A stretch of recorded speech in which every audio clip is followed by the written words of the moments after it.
And I'm Matt. And this is the Coin Show.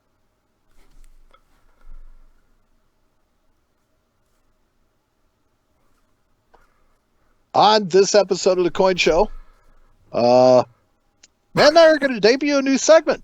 All right. I like it. Yeah. And we'll answer some listener questions. And we'll talk about the coolest thing that walked into Matt's shop sometime. This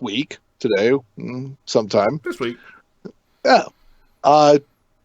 But first, as always, the news. Oh, here comes my favorite part.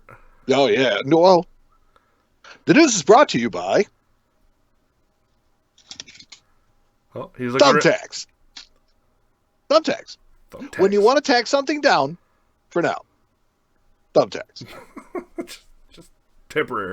Well, here's the thing: is they sponsored our show, right? And so we've had a really good relationship with them and all that kind of stuff. So what happened was they sent me some free samples. Okay. So samples, way better than the excuses people. Yes. Well, I'll tell you what, they're good at what they do. I like it. That was good. Let's see. So, in the news. Oh, there we go. That's why I couldn't find it. There we go. There we go.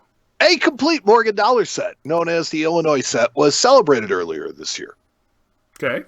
So this set is the all-time finest in 5 different Morgan Dollar circulation strike categories in the PCGS registry, and it will be offered for sale. As a one-piece intact collection. I'm not sure that's a great idea, to be honest with you. Well, I think it's done. I think you're kind of getting the hey, don't look over here thing right now. Basically, what's going on in my mind with this is that they're putting it out there as a one item, all coins in one shot. $9.7 million is the asking price. Okay, for 117 coins. But here's the thing. So I think you're right. I think that people wouldn't want to buy this set intact. It kind of takes a lot of fun out of it and stuff like that. Right. So it's really more of we're talking about it. Other numismatic channels are talking about it. Yeah. I could just imagine that a few dealers are going to get together and just buy this thing and break it up. I mean, I don't know why else. And then we'll see these coins back in auction, before the end of the year, probably. Well, yeah, I mean, I don't think that. I think that loading it as a one shot is designed to make it not sell. That's just my. That's my thing. I don't know. I think parting stuff out like that is the way to go, but that's just absolutely. So you can maximize what you're going to get on each and every coin. Right. So, but this set's really interesting. It features 117 coins, and the average grade for these Morgan Dollars is 66.59, which is a record for sets with PCGS. That's insane. That's got to be a heck of a set. Well, of the 51 coins in the set that hold the finest grade, there are 15 single finest, and 36 are tied for finest note. But 15 are solo, best period, hands down, and 36 are they're right up there. Wow, they're in a team picture. Cool, that's super cool. So they are the highest graded, which is slightly different, But a really nice write up on it in let's see, it's in Numismatic News. They show some of the coins from the set. They capture some of the highlights. Like let's see, the 1893S is MS65 CAC. Hey, nothing to. Yeah, that's right. Just take a stick at or anything. Average stuff. 85cc. That's 68 plus. Wow. Yeah. Cool. So there's some nice coins in there. Yeah. 80cc 68 PQ. Single finest note. Bananas. Yeah, the 83S belonged to Eliasberg. So it's up there. That's cool. Cool stuff. Yeah. I love dollars. Well, then good. You'll like this other story. In other dollar coin news, the Mint has unveiled the 2020 Native American dollar reverse design. Not those dollars.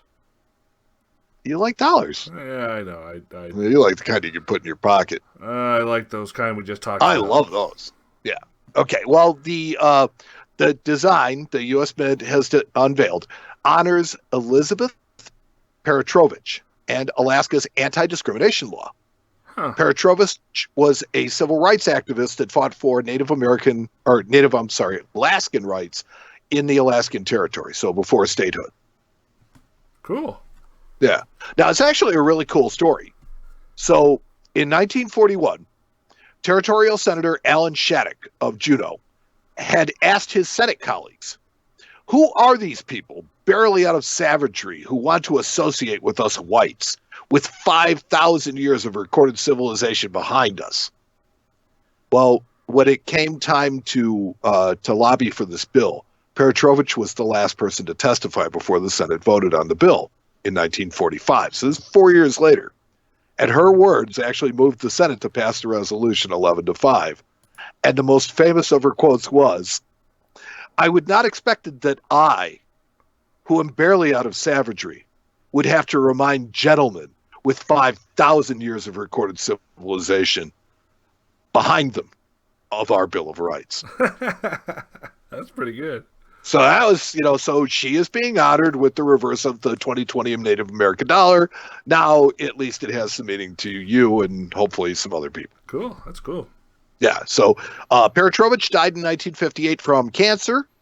Her son became a civil engineer in Alaska, and he designed the Brotherhood Bridge in Juneau. So, of note. Cool. Yeah. Neat. More silver dollar news. Holy macaroni.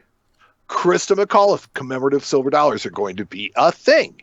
Well, we talked about that last episode. Well, we talked about the fact that the legislation was going before the Senate. Right. It wasn't set. Now it's been passed. And the Mint is getting smarter. So this law provides for up to 350,000 total silver dollars in both proof and uncirculated varieties. Full stop. Period. No half no dollars. Gold. No clad half dollars. Thank you. Thank you. Now, first off, this is a 999 silver dollar. Second, there's a pretty low mintage. Right. Yeah. And last, and probably in my opinion best, there's no crap to have to sell in order to produce the coin you actually want. So I give them a bit of credit on this. They look like they actually finally got one right. They might have actually maybe listened to us. Wait, what? No, I don't think so. No. Nobody listens I don't to think us. So.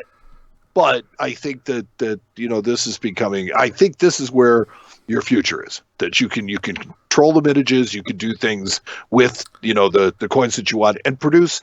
You can produce things for your specialized. Well, that's what groups. That's what Canada does right now. I mean, we always talk about all the special sets that Canada issues, and they have mintages of like 500 pieces. So right, and the people that have them really want them. Right. So maybe they're. I still don't know about the resale on them. Well, but the Mint doesn't care about the resale. No, I'm talking about just from a collector standpoint. That's always. Well, but if you're buying it because you want it, then it doesn't really matter. I guess you got a point there. I just think that resale value. It's always better for a collector when we have something that we decide. You know what, I like this coin more. Like, for example, I'll give you. I have a 1/4 ounce Buffalo Gold, 2008. Right. I love that coin. I love that coin even more because it's the most valuable out of the fractionals. Yeah, because it's the most valuable one because it's the same size as a nickel. Right. I think we just went through some sort of weird time warp there, or maybe we switched bodies or something, because I think you just argued for caring about the resale value, and I just argued about not really caring about the resale value, and something just happened, and I think we switched. But I think we're back now. But I think we're back now. I was gone for a minute. That was weird. Okay. Weird, wild stuff. So our friend Beth Deischer and Whitman are releasing the 3rd edition of Cash in Your Coin, selling the rare coin you've inherited. Cool. Yeah, so selling the rare coins. I need to correct my script. Selling the rare coins you've inherited. I have told you this is one of my favorite numismatic books of all time, if not one of my favorite books. Period. Yeah. This book is there to help people who generally get hosed the most in our hobby, and that's the people who inherit coins. which is in my business is like 70% of the people that we run into. Yeah. So, I mean, they know nothing about coins because they were never interested in them. Right. So they go to sell them, which is the right thing to do. You let collectors have the coins and you get to keep the value of them, which is cool. Well, this book helps them know what they have, what's special about it, and how much it's worth. So there's a way less chance of them getting fleeced. Or at least how to figure out what it's worth the right way. Yeah. I mean, just some ideas. So, in my opinion, this is a service to humankind, and that's what I've always said about it. It's like I think Beth really took it as a compliment. I know that Dennis always loved my, that this book is a blessing more than anything else. That I really agree with that, and it's just one of my favorite books. So, anyway. First edition was published in June 2013. This is now the third edition, so it's 304 pages, full color paperback, and a bargain at $14.95. Yeah, it's very useful. Even if you just buy a copy of that book and stick it in your coin collection, because if you get struck by lightning tomorrow, it'll be laying there, and I think that's kind of what they're after. Well, and even better yet, what Beth recommends that you do is you take the book and you kind of make some notes as the pages are there as to what you have, so that you could make some notes for them saying, hey, this is what's special about this coin. This is what's going on with this one. Look at this. Look at the, and so it's kind of like a treasure map that tells people what they have in your collection, and you leave it with your collection so that if, God forbid you get struck by lightning, it's there and it's with the coins. Right. Yeah. I mean, yeah. It's a great idea. It's a great book. Beth where can they get that book at? Well, I mean, you can get it at Whitman.com. You can get it at Amazon.com, I'm sure. But it's the brand new edition. I think if you want the new one, it'll probably be Whitman.com. Cool. But $14.95. So, yeah, I mean, it's kind of a no-brainer, I think. I think so. And not that we have it overloaded with dollar news, but on a much sadder note. I did say I love dollars, so this is what I get. Yeah, this is what you get. So on a much sadder note, the Mint has released the 2019 Innovation Dollar Proof Set.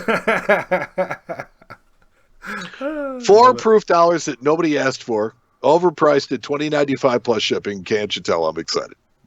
Yeah, woo! Yeah, I understand that since they did the presidential dollars and when they started doing the standalone quarter sets, it's so this is a given. Every time they have one of these other programs, they're going to have a standalone set that's going to go in the proof set. So you can get these in a proof set. You don't have to spend the extra money. It's like if you spend an extra, it's probably like $15-$16. You get all the other proof coins with it. Right. So I'm just saying. Yeah. Special labels are being offered by NGC for coins certified from the 2019 limited edition silver proof set. Okay, I can see that. I don't, but no, I mean, they're the San Francisco ones, right? Yeah. Yeah, but here's the thing. Okay, so this set contains only silver proof coins and a proof silver American Eagle, all minted at San Francisco, but none of them are exclusive to the set. You can order a San Francisco proof Eagle off the Mint website. Oh, yeah, you're right. What am I thinking? Yeah. So to me, it's like this is what always gets me about these kind of labels is what they're trying to create a market based on a limited vintage of 50,000 of the limited edition silver proof set. But who cares about the packaging? Well, yeah, I sure don't. It's exactly like the people who paid more money for the Pride of Two Nations coin sets from Canada.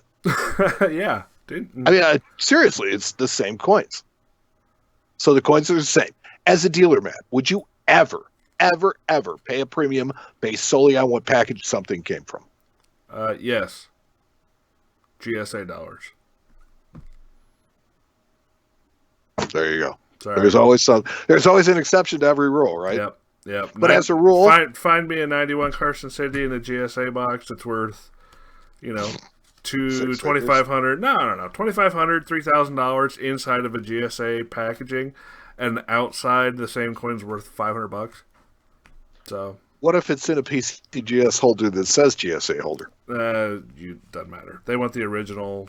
I got you. Stickered, okay. Stickered or tombed GSA box. So And then there's several others, 90, 91, you know. So Yeah, I was thinking about the one that there was only one of in the that GSA. 89, Yeah, the 89. supposedly one of. Allegedly. Yeah. And finally in the news, being merciful on you this week, Coin Week published a really cool article by Jack Young about counterfeit draped bust dollars. Yeah, I was talking to Jack about this actually. Really? Yeah, he shows me.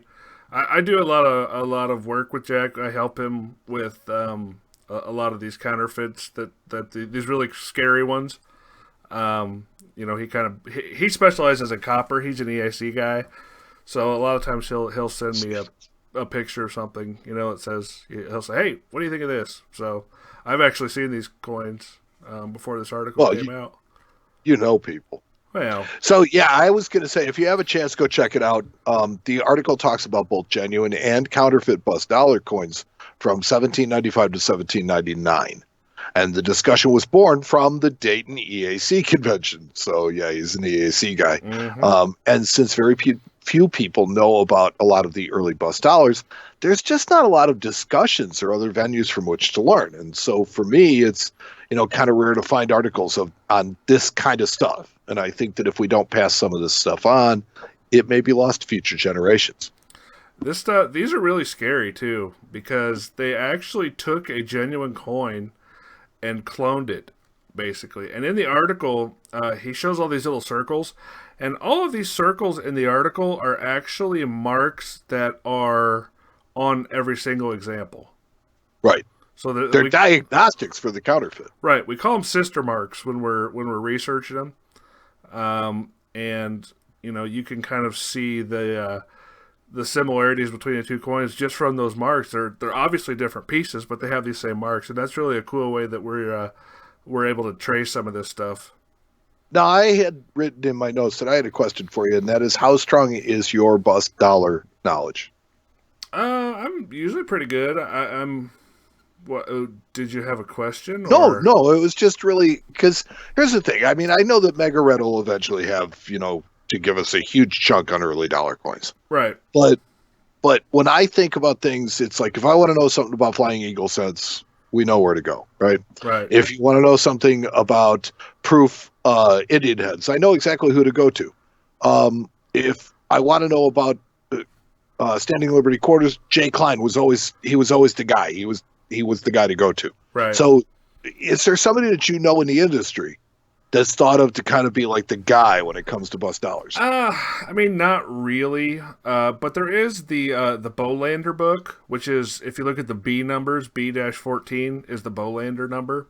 So there is actually a really good book that does them by die pairs, which, we have the book in the office.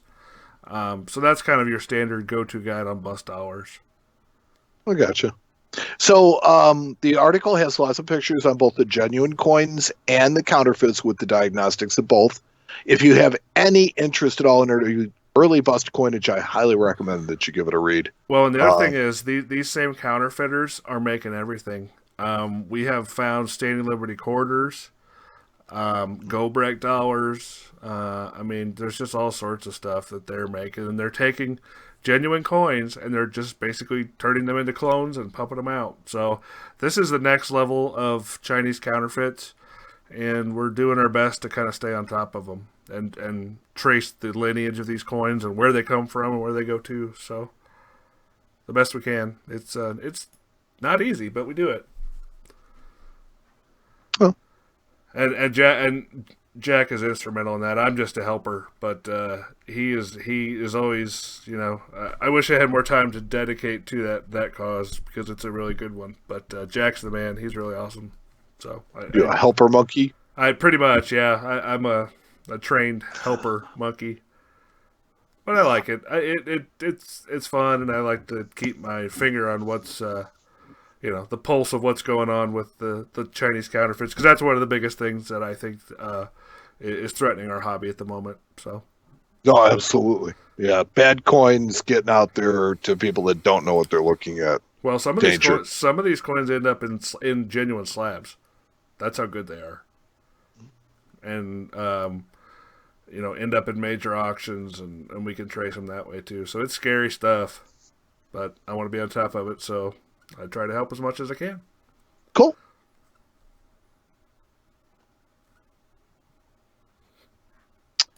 So let's see. Do you want to do questions first, or do you want to blow out a brand new segment? Doesn't matter to me. Totally up to you. Let's do questions. I like questions. Okay, questions it is. All right, so let's go to Friends of the Coin Show group. And Matt went fishing for questions earlier today. I did on both Friends of the Coin Show group on Facebook, and also the main Coin Show page as well. Well, why don't you check the main Facebook page, and I'll go with the ones on the Friends of the Coin Show page, and we'll see what happens. All right, we'll see what we get. So Kevin Markman asks, what do you look for on a coin when you're trying to verify its authenticity? And I'll really quickly say that it really depends on what you're looking for, Kevin. Or what you're looking at. Yeah, what you're looking at. The early coins typically, you're looking for crude elements. You're looking for things that don't look like they're quite up to scratch. You're looking for things like seams around the edges. You're looking for rust bubbles and things like that. Those are like super basic things. It's like you want to look for a seam around the edge, around the rim, because that's going to show a cast coin. You always want to look for, what you should always do is, if you have any doubt, try and find a picture of a genuine coin and then compare your item to it. There may be some variance in like mint mark position and things like that, but overall the general hubs are going to be the same. Right. And it really also depends on the quality of the counterfeit. As you were just listening to a second ago, we were talking about the news. Some of these counterfeits that they're coming out with now are absolutely insane and very, very, very difficult to determine. But the first things you're going to look at, like Mike said, are the details of the coins, but other things, weight, specific gravity. You can do metallurgic tests to see what they're made of exactly. Mm-hmm. And you could do it without disturbing the metal at all. Right. A lot of dealers these days use those X-ray guns. If you have a local shop that has one, that can tell you a lot. On some of the Middle Eastern counterfeit gold coins that we see from the 50s and 60s, they actually have a little bit more gold than they're supposed to in them, and that's one way you can tell. If you have a coin that you're suspect of, if it... Weigh it. Well, no, you shoot it with the X-ray gun, and a lot of the times they're like 2 or 3% more gold than it's supposed to have in it. So it's supposed to be, it's supposed to be 90% gold, and it ends up being 93% gold. Yeah, but it still weighs correctly. Right, it still weighs right. I got it. So I got you. Yeah, no, that's interesting. There's a lot of things to look for, and it really, like I said, depends on the quality of the counterfeit that you're looking at, and also the series. Absolutely. So let's see if I got any questions here. Let me poke my head into Facebook. And I'll also say that when you're thinking about things like key date coins and stuff like that, the diagnostics for the genuine coins are really well known. Especially if they're key date coins. Yeah. Right. All right. So you should be able to find, some reference that has what you're looking for. All right. I do have a question here, Mike, and this one looks like it is straight up your alley. Really? From Jim Fantasia, it looks like how you say his name. And it says, do any modern coins have a chance of being respected or revered as much as coins like the Morgan and Peace Dollar? Sometimes I think the mint and coins today are so mass-produced and so commercialized that it's very hard that someone will say in 100 or 200 years from now that these coins are great. Do they think maybe the baseball or the Apollo 11 or the Silver Eagles are the greatest coins made? So what coins do you think have a possibility of having that? And he looks forward to the show. Well, thanks for asking the question, Jim. What do you think, Matt? I think that the heyday of American coinage is long gone, and that's why most of us collect old coins. Okay, so you asked the guy who deals in it. You asked the guy who tends to lean towards the more more early coins, and now you're asking the guy who's into modern stuff, who's a collector, who, as you mentioned earlier, may not focus so much on what a coin is worth or something like that. So you're asking me if any of these coins are going to be Basically, revered I think the gist of and desired someday. I think the gist of the question was, are there any coins that you believe are going to be revered as much as, say, Morgans or Peace Dollars that have been made recently? And my answer to that is no. Yeah. I mean, it's just not. I think there are some things that are well worth collecting. That doesn't mean that that you shouldn't collect them. Like, for example, I like the golden dollars. I really do. I like the difference in the design every year. I think that there's something there that you can collect. I also think that preserving pristine examples that are golden are going to be important going forward because they always turn brown. Yeah, so we've talked about this before. Right. So that with I look at those being along the lines of like red Lincoln cents. So right. I think that that's cool. I also think that let's see, of recent vintage, there are some commemoratives that are cool. Your Apollo 11 is your first concave convex 999 silver. Your baseball coin is also really cool. But here's the thing that keeps on sending me back to saying no, is that one of the most popular commemorative coins is the Buffalo commemorative, which is just a rehash of the Buffalo nickel design. I mean, exactly. So if you're telling me that a commemorative that uses an old design is the most popular, then no, there's nothing that's being produced right now that's going to compete with Buffalo nickels, Peace dollars, Morgan dollars. It's just not going to do it. Yep, I agree. Do you have another one, or I've got one more? Oh yeah, I got tons. Go ahead, take another one. Okay, this one's from Thomas Deek. Sorry, Thomas. It says, who are the viable companies to deal with when getting paper money graded? Well, it's kind of right? Kind of an up in the air question right now because there's been a lot going on in that whole market lately. Has there? It's kind of rough right now, buddy. Yeah, PMG is kind of the single company at this particular point that is out there certifying notes. The PCGS currency has kind of, I don't know how you say it nicely, but kind of imploded. Yeah, that's probably a good way to put it. I thought it was not libelous. That was what I was going for. Well, they lost their license to use the PCGS name, and they started a new company, and it looks like they're just having some major issues there as well. So that's about as far as I'm going to go into that one. But isn't the big company PMG? PMG, yep, which is owned by NGC. Paper Money Guarantee. Yep, which is run out of the same offices as NGC. And then there are rumblings that PCGS, since they took the licensing away from a currency company, that they're going to be rehashing their currency grading, which I think is something great because this market really needs a couple of options, just like we have NGC and PCGS. Yeah, you need to have at least two major options. Right, and I think if Collectors Universe / PCGS gets back into the game, it's going to be great. I think it's needed to happen for a long time, quite frankly, but yeah, I think that's going to be it, and hopefully I expect to see some sort of announcement from them pretty soon, because we sure do miss Collectors Universe grading paper money too. So yeah, well, that's true. Yep. All right, so let's see. I've got a couple of them here. So Dave Nelson says, has anyone used the NGC expert review service for an eBay item? And he actually got a response that it was recently used. Given their advice, he purchased the coin. So have you ever used the NGC expert review service? No. I mean, I see it can be useful for sure. But as somebody that looks at coins, are you familiar with the program? Yeah, I think it's neat. It's Can kind you of explain like it to the...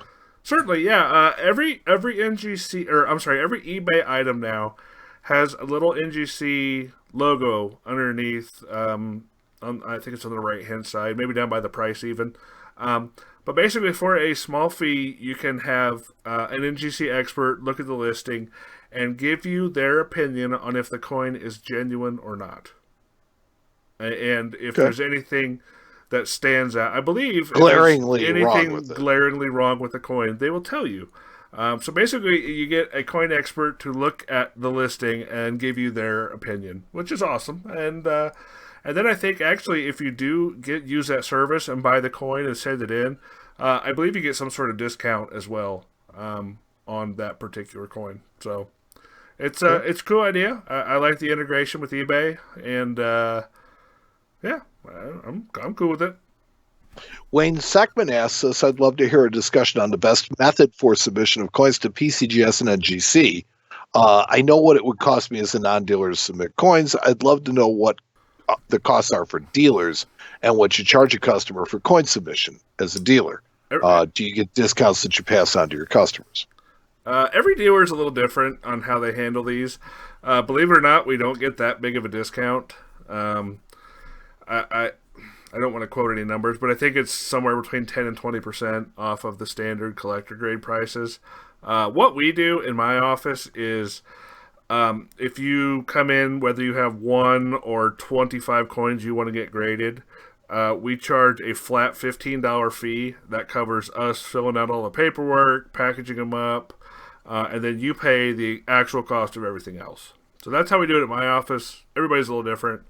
And then, once the coins come back with their invoices, we just, give you the invoice and then tack on $15 and that's it. So, well, you offer one of the fairer deals that I've seen. Honestly, it's like I've had you submit coins for me because honestly, the price is just cheaper than anybody I can get it around town here to do it. Well, and like I said, I have an office girl. Sometimes she needs stuff to do. I can just slide her a pile of stuff and say, "Here, can you fill this out for me?" And gives her something to do. We make $15 for doing it, and so it is what it is. And the other cool thing about it too is a lot of the times when people get coins graded, once they come to pick them up, if we know that it's not something for their collection, we'll actually have an offer ready, and we actually end up buying quite a few coins that we submit for people. So there's some method to my madness of charging a cheap price, but that is what it is.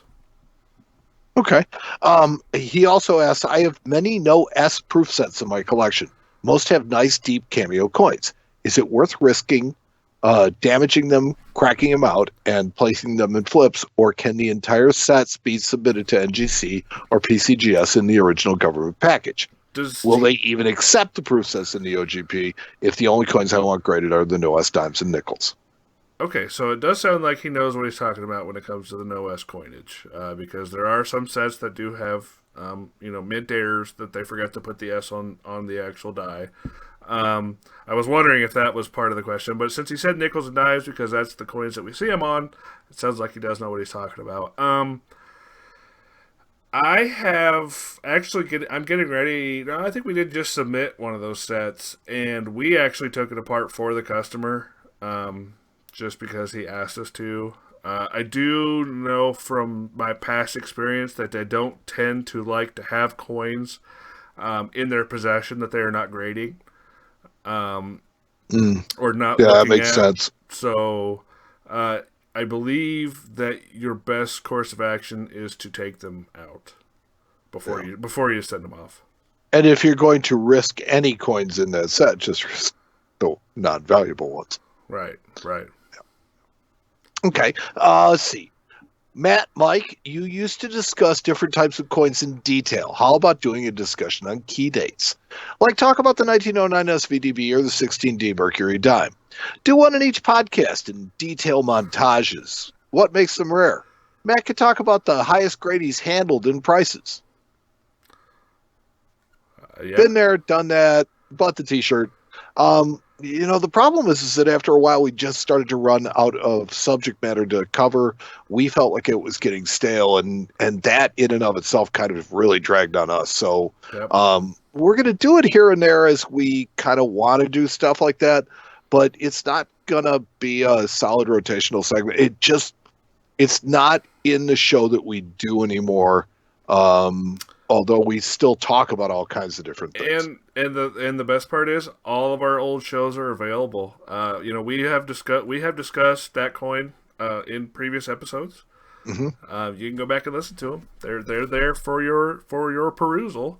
The information on those coins is can't really be dated. They've been around for a long time, and we don't discuss much about pricing. So Right. We tried to keep it to where the subjects were kind of evergreen, and therein lied the problem was, after doing 100 different episodes, it's like try and find another subject. It got to be a chore. it did. So yeah, so I mean, it was starting to affect production of the show. We were like, you know what? It's not the most important part of what we do. We can still talk about it when it's pertinent. When if there's a new Double Die or something like that that comes out, and we want to spend some time talking about it, yeah, absolutely. Or we might just get a wild hair up our rears to do something like that, and that's fine. Right. And we will. Yeah. But we did that for I would say a good 75 episodes, and we had 5 years plus.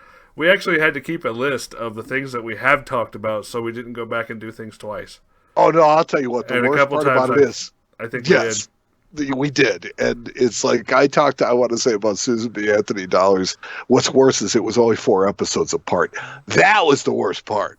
So it's like we covered it, and then we covered it again, 2 months later. Right. That was bad. So nowadays we like to hit the news. We like to hit current events and this and that. Yeah. No, what's going on in the world of coin collecting? Yeah. Let's see. I've got 2 more. All right. I'm loving these questions.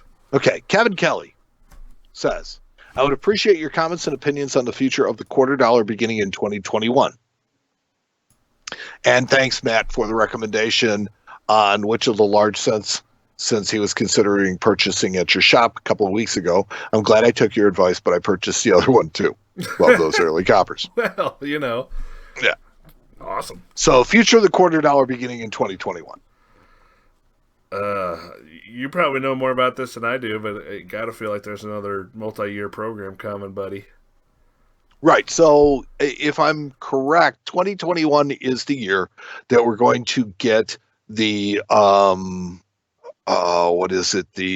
It's the single last national park quarter. Okay. And it's because they only authorized 5 a year, and there's 6 territories, so it's going to actually run over into the year. They didn't so think that instead of making that, no, they didn't. So instead of, it's going to be the Code Talkers quarter. So instead of running with that all year, which I still think would be kind of cool anyway, instead of doing that, what they're going to do is they're currently deciding on a new reverse for the quarter. And if you look on, where is it? Mint News blog. There's a couple of different places where you can go and you can see it. And they have pictures of the final designs that the CCAC is looking at. And you can check them out, and you can see the line drawings, which I always thought are really cool anyway. Mm-hmm. You get to see the design before it's adopted. After it's adopted, you kind of look at it, and then you look back at the line drawing, you're like, wow, that's kind of cool. And to look at the ones that didn't make it are also kind of cool after you've seen the final coin. But so that's what they're doing. They're gonna do that for the remaining 4/5 of the year. Mm-hmm. So they're gonna do 10 weeks of the Code Talkers, and then they're gonna do the rest with that quarter. And that is, if nothing happens in government, I wonder why I said if, but if nothing happens in government with regard to these coins, what'll happen is that will become the new permanent reverse for the Washington quarter. But my thought is with you that they're going to take that, they're going to run with that for the rest of the year, and then the next year they'll come out with some new, because you don't want to start a program mid-year. No. So they'll come out with some other program for quarters, because it's a cash cow. Yeah. You can't get away from it. It's the seniorage is just great on that stuff. Yeah, it's fantastic. So. And lastly, Ryan Fisher asks, do you guys go roll hunting? I haven't in a long time. I did there a little bit with the kids when the W quarters came out. That was fun. Didn't find Jack Diddley squat, but that was fun. That's what I started doing when I was a kid, man. I roll hunted the crap. I know I've told. But it was a different time then. know, man. You could cull silver out of circulation back then. You could do all kinds of different things. There's just not. How old do you think I am? I was doing this in the late '90s, man. It's not like there was tons of silver still floating around. Everybody knew about it. I'm not 114 years old like you. Okay, whatever, whippersnapper. So it's just one of those things that I was more after the mint airs. What everybody kind of gets into when they first start roll hunting, but you never did find anything. Yeah. I mean, we used to do it when I was a kid, just looking for dates for our date and mint, Mark said, and it was one of the easiest ways to do it. But honestly, I really have not, with the exception of earlier this year when I was looking for W quarters. That was pretty much it. Yeah. I think my results were pretty well publicized. I mean, I did okay. You found some. You did better than me. And yet I stopped doing it. What? It's just they became too hard to find and too hard to chase after. So I don't know what I'm going to do about the other ones. I'm really not sure. And I don't want to sound like a coin snob because I definitely owe a lot to roll hunting. But I think roll hunting is something that people tend to do when they are newer into coin collecting. Before they discover that they can just go to a store and buy similar things for not a ton of money. Which is fine. I mean, like I said, I owe quite a bit to roll hunting, but that's kind of when I hear somebody talk about roll hunting, they're either looking for silver from the bank, they're just turning through trying to find silver, or they're looking for errors and varieties, which again, I did that too. So, yeah, I don't know. So, not so much. So, thank you for sending your questions. That was awesome. Yeah. Join us on Facebook. Join us in our Friends of the Coin Show group. We didn't even get to questions at coinshowradio.com. But to be honest with you, I don't think there's much there anyway. And you need to reset my password so I can find out. I can probably manage that, buddy. I'm sure you can.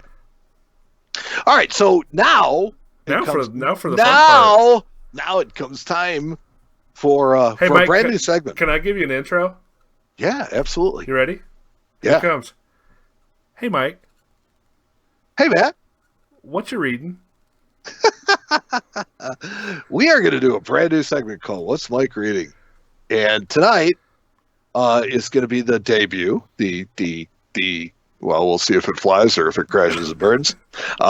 So, yeah, right now, currently what is on my desk, what I'm reading, is a self-published book by somebody that you and I know from Coin Talk. His name is Jason Poe, called The Art and Science of Grading Coins. Mm-hmm.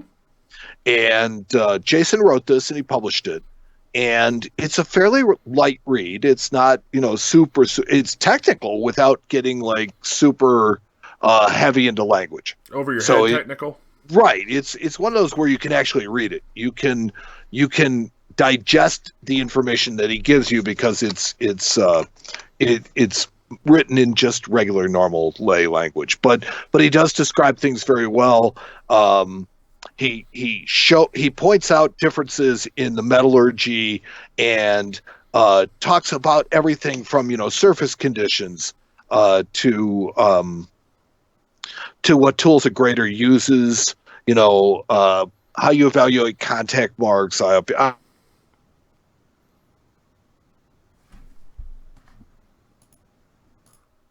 Sure. What the heck was that? I think we had I don't know. Time warp there. Sorry. Yeah. Sorry. But anyway, so the book talks about the metallurgy and the anatomy of a coin, and I think that's probably the most valuable parts of this book, where he really kind of educates you on why the different metals are used and why they're different, cool. And what you can rely on with different things like copper and silver, how they are as far as strike, why gold is, easier to strike, things like that. So you can buy this book, I want to say, on Amazon. But if you're a member of Coin Talk, Physics Fan 3.14, right? I believe so. That's Jason. I believe so. You contact him, ask him where you can pick up a copy of the book. it's an easy read. It's 100 and 200 pages, but it's mostly text. It's there's where there's pictures, there are really big, large pictures. Cool. So things that you can look at, things that you can reference.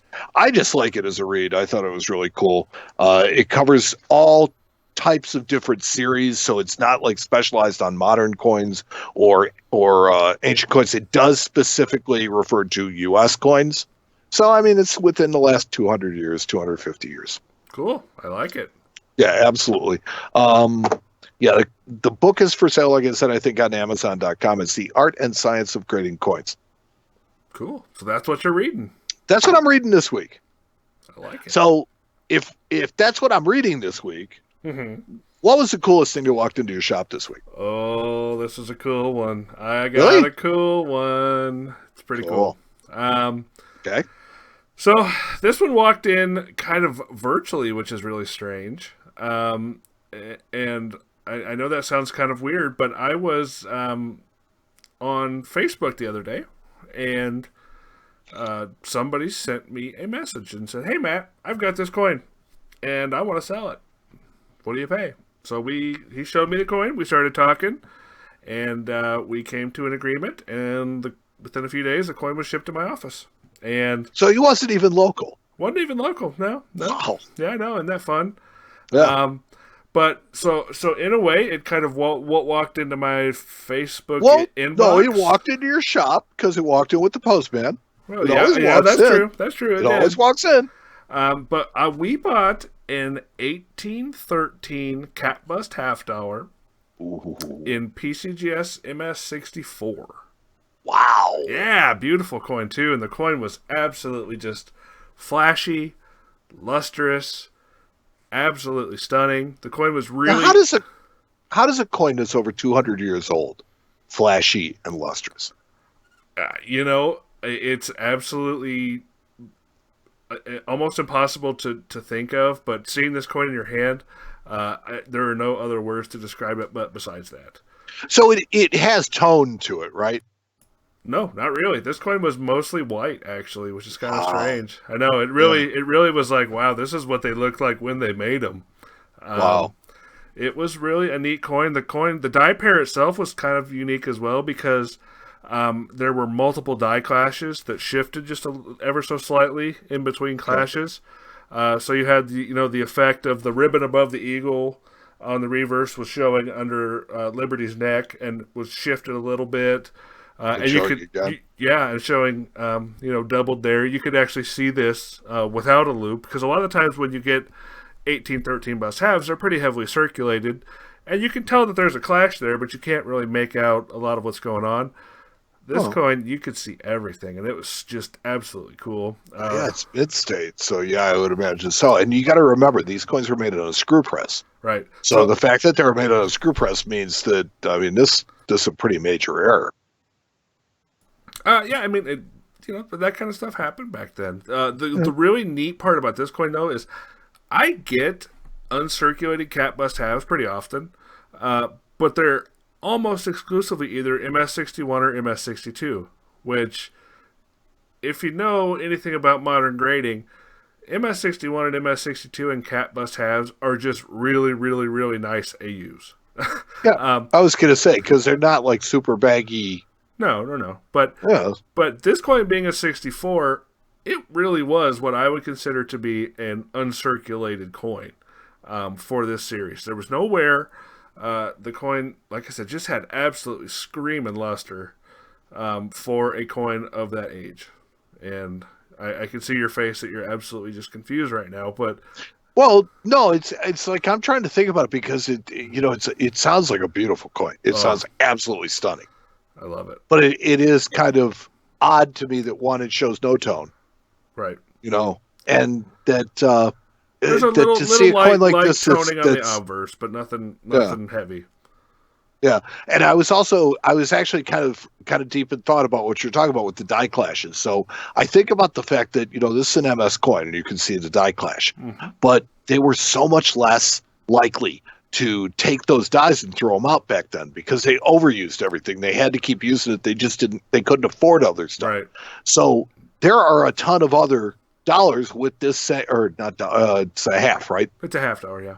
Yeah. So there's 100 other dollars out or $half out there with this same clash that you just can't see. You can see it, but not nearly as defined as you can see it on this particular coin. Yeah. So I think that's gotta... And you know what? You want to know how long that coin lasted in my office?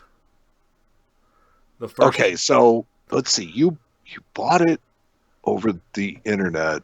Showed up in the mail. Got the coin. Took a look at it. And I know you didn't keep it because you don't do that. No. I mean, we got it in the mail. I took a look at it. Was like, yep, that's what it looks like. And then I dropped a check in the mail to the guy. And then... Before the close of business? Oh, yeah. I mean, I got it, opened it up, looked at it, was like, then went up, wrote a check, and got it out. No, but I'm talking about as far as you sell it. No, next day. My first customer that walked in the door that has any inkling for this kind of stuff, he said, hey, you got to look at this. And we handed it to him, and he said, oh, that's pretty nice. And then he looked at it for a good few minutes and then sat it down, and then he actually did not purchase it right then and there, but he left. And then he got home and he called us about an hour later. He said, I can't quit thinking about that coin. I'm going to buy it. So he bought it. That's great. Yeah. That's great. I like it when coins like that come in because,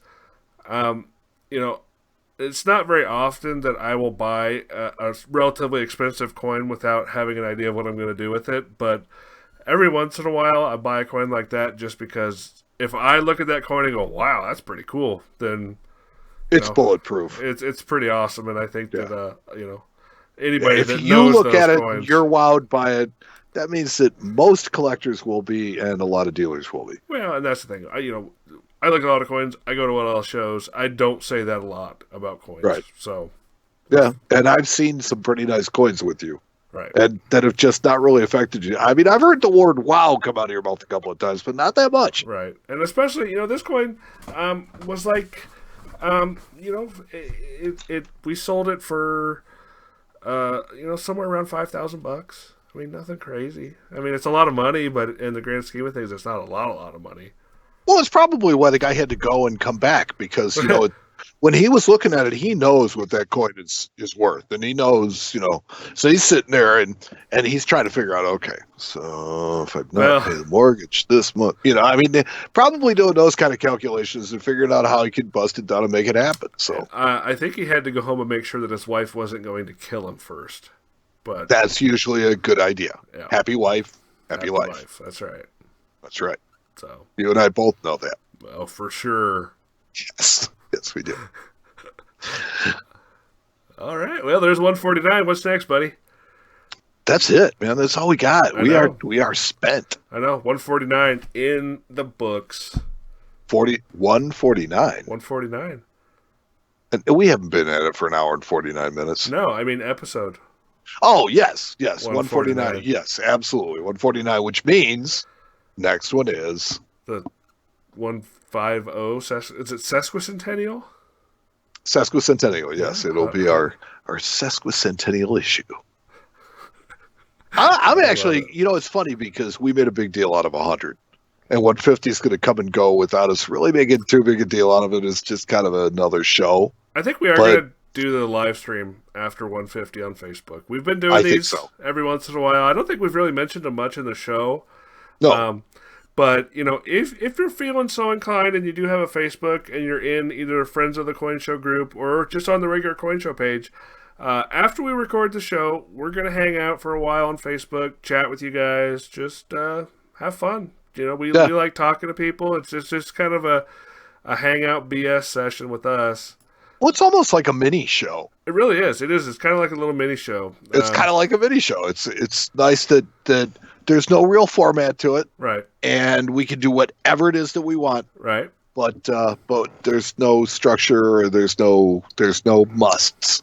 Right. We don't have to do. It's just free form. Just free form. It's fun, and we enjoy talking to people that listen to the show, and So, if you want to stop by, it'd be great. It'll be after 150, and keep an eye on those pages because we will make announcements there, beforehand. I think we'll be talking about this episode a little bit. Yeah, maybe a little, but keep an eye on the Facebook pages. I'll try to get that live stream put up a day or two before we plan to record, so that you'll know about it. So hopefully we'll see you guys there. Absolutely. And that's all I got. So, all right. Well, you know what's back? What's back? Our credits. Oh, buddy. We would like to thank our contributors, our patrons, the people that wrote to us, offered suggestions and ideas, posted to our social media, asked questions, or in some other way supported or inspired us. Yes. We cannot thank you enough for listening. Without you, this entire endeavor would be completely pointless. So our thanks to Tony Alvarez and to Tony Alvarez Band for all the music. Visit them at TonyAlvarezBand.com. Thank you to Justin Irvine for his contributions to our YouTube page. Looking for another one of his videos is coming out soon. A big thanks to our Facebook coordinator, Ernesto Aguilar. Ernesto is making our Facebook page the place to be on social media, posting new and interesting articles every day. If you have visited our Twitter or Facebook pages recently, I'm sure you've enjoyed his work. If you haven't checked it out, come and take a look at our Facebook page. It's easy to find at www.facebook.com/thecoinshow. /Coinshow Radio. The stuff that Ernesto posts there every day is amazing and keeps you well informed. Share the posts and articles with people and friends and people in the know, or people that you know. Alaska? Don't forget to check out, Alaska. I don't know, but Alaska. Don't forget to check out our Facebook group, Friends of the Coin Show. It's a closed group where we all share our observations, information, discoveries, and things of interest. One of the things I like most about the group is that everyone who subscribes sees every message. So unlike most of Facebook, whereas some people see what you post and some don't, our group shares our thoughts and interests with everyone in real time. That's where a lot of our questions came from tonight. Yes, it's like a replacement for our old Coin Show forum where listeners could share their thoughts with everyone and people could respond, but it's bigger and nicer. Yeah, somebody else's house. Yeah, it's a great place to share stuff and get feedback and opinions. We really like the format. Come and check it out. Just search Facebook for groups, and our group is named Friends of the Coin Show. Ask to join in. Bob's your uncle.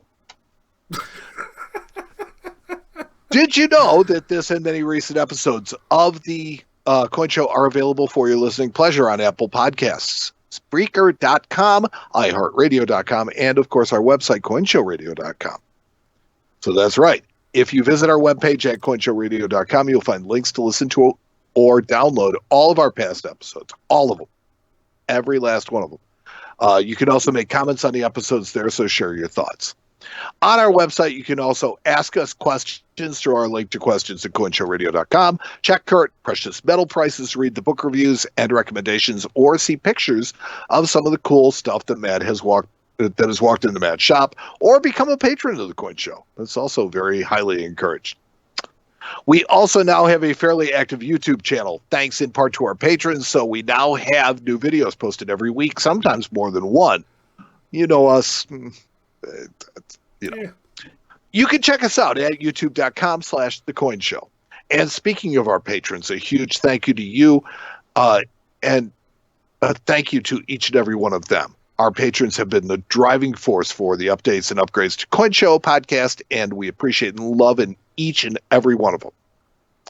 So at this point, you're probably saying to yourself, wow, being a patron sounds really cool. How do I become a patron of the Coin Show? Well, it's easy.